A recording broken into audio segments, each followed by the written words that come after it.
किया तो मेवाड़ के प्रमुख सरदारों और सेना नायकों के आग्रह पर महाराणा उदय सिंह ने चित्तौड़गढ़ छोड़ दिया।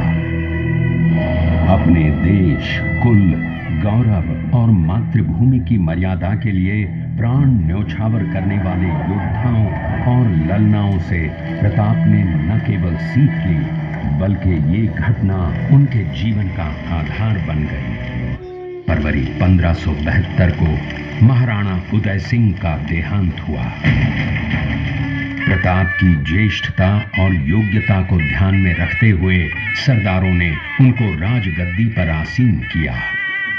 होली के दिन उनका गोगुंदा में राज तिलक हुआ।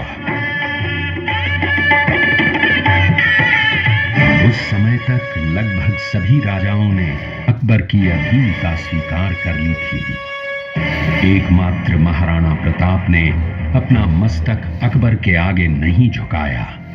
प्रताप मुगलों से लोहा लेने की तैयारी में जी जान से जुट गए। 18 जून 1576 की सुबह हल्दी घाटी और खमनोर के मध्य एक मैदान में ऐतिहासिक युद्ध हुआ। महाराणा प्रताप की सेना गोगुंदा से हल्दी घाटी पहुंची, जबकि सेनापति मानसिंह के नेतृत्व में मुगल सेना ने हल्दी घाटी के ठीक नीचे मैदान में अपना मोर्चा जमाया। मुगल सेना के हरावल दस्ते द्वारा घाटी में घुसपैठ करने के प्रयास की प्रतिक्रिया स्वरूप महाराणा प्रताप की सेना मुगलों पर टूट पड़ी। प्रताप के हरावल सैन्य दलों का नेतृत्व पठान हाकिम हासूर कर रहे थे। भीलू राणा, जो राणा पूंजा के नाम से भी जाने जाते हैं, उनके नेतृत्व में भील आदिवासियों ने गोरिल्ला पद्धति से युद्ध करते हुए मुगलों के छक्के छुड़ा दिए। देखते ही देखते शाही सेना में खलबली मच गई। रक्त तलाई घोड़ों की टापों, हाथियों की चिंगारों और तलवारों की झंकारों से गूंज उठी। चारों तरफ हाहाकार मच गया।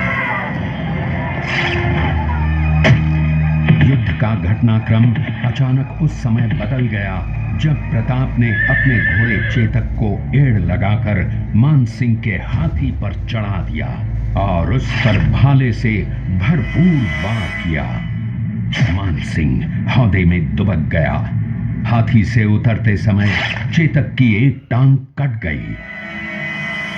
इस स्थिति को भांपकर महाराणा प्रताप के हमशक्ल सेनापति झालामान ने महाराणा प्रताप से आज्ञा लेकर उनका राजमुकुट धारण किया। मुगल सेना झालामान को महाराणा प्रताप समझकर उन पर टूट पड़ी और झालामान शहीद हो गए। उधर चेतक ने अपने स्वामी को 5 किलोमीटर तक 3 टांगों पर ही लेकर एक बरसाती नाले को पार किया। उसके पश्चात उसके प्राण पखेरु उड़ गए। इस युद्ध से महाराणा प्रताप के मन पर गहरा प्रभाव पड़ा।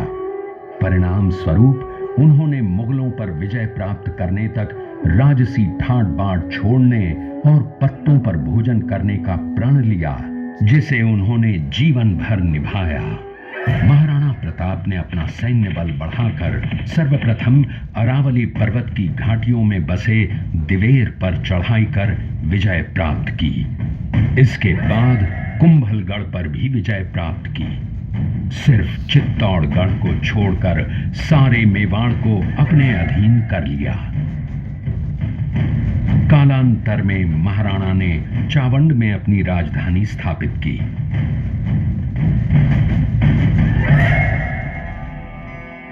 19 जनवरी 1597 को राणा प्रताप ने मात्र 57 वर्ष की आयु में इस संसार से प्रयाण किया।